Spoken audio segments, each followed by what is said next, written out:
Segunda-feira é dia de opiniões. José Rocha Diniz, mais uma Olá, vez. Rita, Bem-vindo. Vamos começar com o relatório dos direitos humanos da ONU. Assim, muito sucintamente, eles propõem um plano de transição democrática para Macau. Dizem que há fragilidades no sistema judicial, há inexistência, então, do sufrágio universal, ataques à liberdade de imprensa. Portanto, uma lista de críticas e tivemos já reações. O Governo rejeita. Neto Valente, por exemplo, diz que é um relatório ignorante, tendencioso. O que achou? Bom, em algum caso, acho que estou de acordo, uma vez que, por exemplo, propõe... De acordo com quem? Desculpe. Com o Neto Valente, porque propõe, por exemplo, o fim do crime de difamação, que, por exemplo, em Portugal existe no Código Penal, artigo 180, segundo vi. E, portanto, não se percebe muito bem. Bom, de qualquer modo, eu acho que o Governo de Macau tem que ficar alerta de uma questão. Isto é, quando vai... nesta delegação vai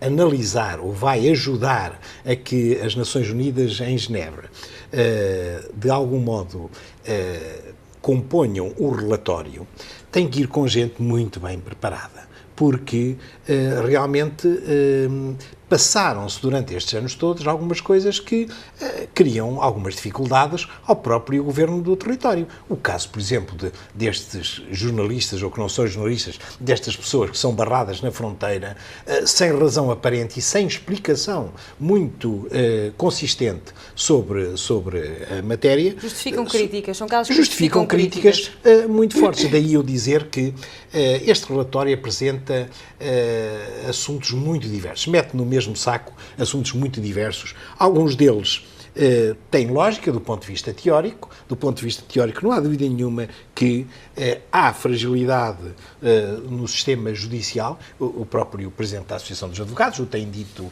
variedíssimas vezes, porquanto o Governo não tem sido muito surdo aos apelos da necessidade de gente muito mais preparada, nomeadamente funcionários muito mais preparados, que aliás aparece isso no relatório. O que diz, se bem percebi, é que acreditam que as pessoas chinesas, por a lei ser de matriz portuguesa, que as pessoas chinesas poderão não ter toda a capacidade para serem defendidas como deviam.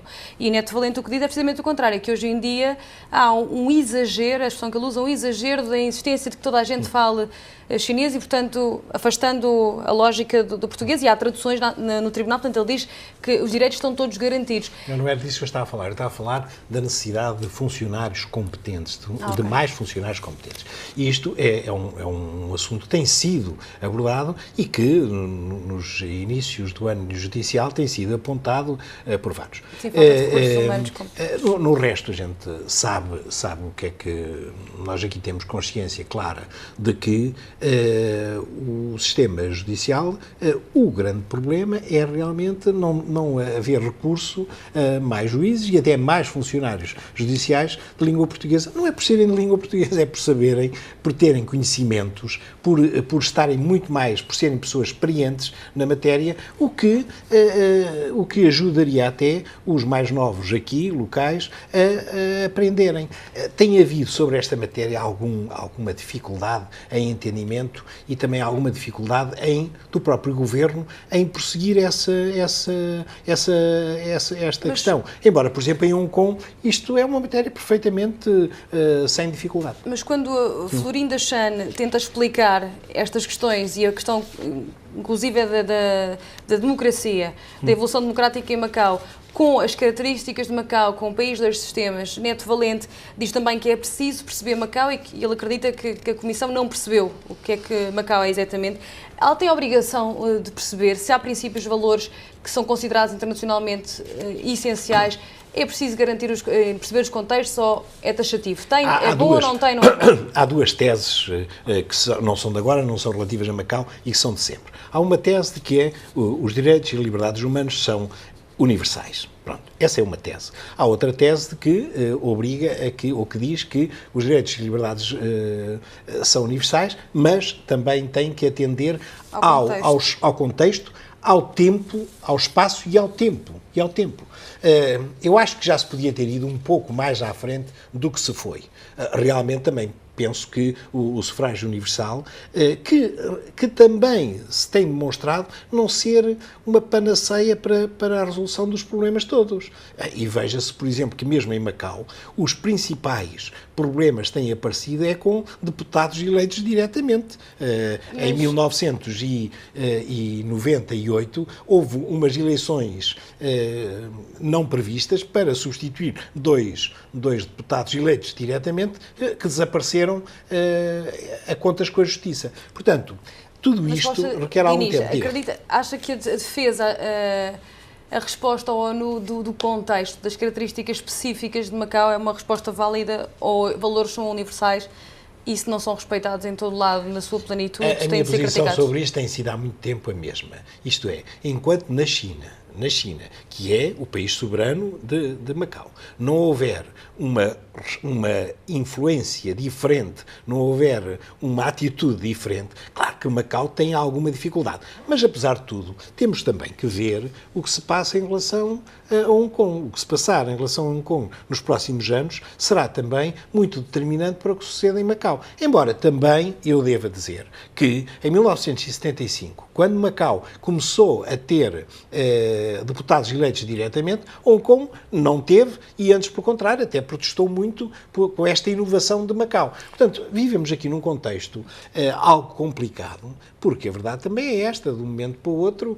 a China pode achar que isto não está de acordo com a lei básica. A lei básica realmente prevê se os povos de Hong Kong e de Macau pretenderem, aceita essa solução. Mas isso é em teoria, na prática vamos ver. Democrática. E esta questão é exatamente o papel de Macau e de não ir... nem sempre foi atrás, em particular de Hong Kong. Agora, em relação à lei de união civil entre pessoas homossexuais, pessoas do mesmo sexo, o argumento do Daniel Alves é precisamente, eu não sei porque é que foi chumbada a proposta de lei, eu não sei porque é que Macau agora tem de ser pioneiro nesta área. Acha que fazia algum mal? Não, o que eu acho é que a resposta é dada pela Assembleia. A Assembleia teve um voto a favor. Mesmo setores que estariam mais ligados a este tipo de problemática aproveitaram para se abster. Eles lá saberão porquê. Não me compete agora a mim estar constantemente a dizer... Em pré-eleições era um tema que podia custar votos, acha? Uma sociedade ainda conservadora? Eu confesso também não estou a ver, mas se calhar os deputados têm outras razões. Foram argumentos muito conservadores. Com o argumento, não, por exemplo, com o argumento de que esta iniciativa foi uma iniciativa pré-eleitoral. Isso só teria sentido se chegasse à conclusão de que há muitos homossexuais aqui a votarem, não é? De outro modo não se percebe. Agora, realmente, no espírito do deputado, deputado Pereira Coutinho, acho que o que deve ter tido a ideia é de isto. Está-se a ver, por exemplo, nos últimos dias pôs outras duas, não é?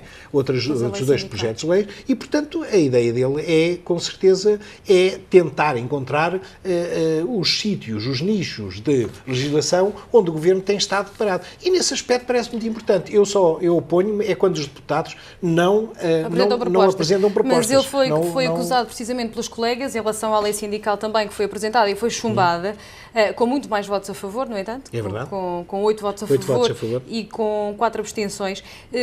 Mas os colegas, vários, acusaram-no de oportunismo político por ter apresentado a proposta muito em cima das eleições, o que exigiria um debate maior, que não era possível fazer. Ele promete apresentar mais tarde.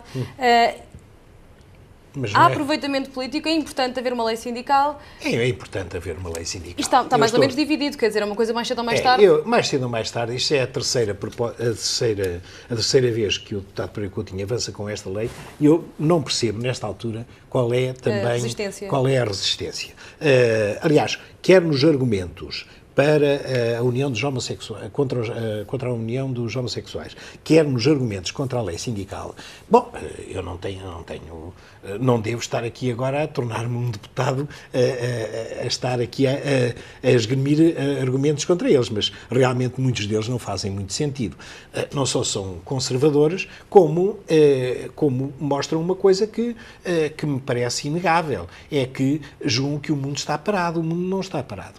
O mundo está a andar, está permanente a avançar e, portanto, há de haver novos desafios, novos problemas e tem que haver novas respostas para esses problemas. No caso da lei sindical, eu acho que já era a altura da maioria, de uma grande maioria dos deputados perceberem isso. Mas isto é a visão de um português que vive em Macau. Bem, não é a visão de 8 dos sim, 29 de 8, deputados, mas não é a mais visão, 4 que mas não é a visão de toda a gente e, portanto, sobre essa matéria, nós não podemos fazer o jogo democrático de duas maneiras, que é queremos que toda a gente vote naquilo em que nós entendemos. Esta é a minha visão. Mas não é este o entendimento da Assembleia Legislativa, da maioria da Assembleia Legislativa. Pronto, temos que o que o deputado tem que fazer é insistir. Hoje conseguiu mais votos do que conseguiu anteriormente e, portanto, para a próxima, se calhar, conseguirá moldar um pouco e isto também faz parte do jogo democrático. Para terminar, dia 15 são as eleições. Quando Pereira Coutinho viu a lei sindical chumbada, aliás, já tinha um texto escrito, também, deduzo, ele diz não foi possível ultrapassar, a citação é, não foi possível ultrapassar a resistência que os grandes empresários fizeram a esta iniciativa legislativa, o que bem reflete a composição deste hemiciclo. Uma crítica clara aos colegas. Acha que depois de 15 de setembro, com as novas regras mais 2 diretos, mais 2 indiretos, isto muda? Ou fica não, tudo igual? acho que não vai mudar e acho que o deputado tem toda a liberdade de dizer aquilo que quer, mas isso não significa nem que a composição globalmente seja alterada, há de haver algumas alterações, é normal, mas globalmente a composição não vai ser alterada e também não comungo da visão dele que foi por causa disto que isto reflete isto. Reflete apenas isto. Reflete que a maioria votou contra. E, por enquanto, ficamos assim. Isto é a democracia. É assim. Muito obrigada. Até para a semana, José Rocha Nis, para mais um Opiniões, sempre à segunda-feira.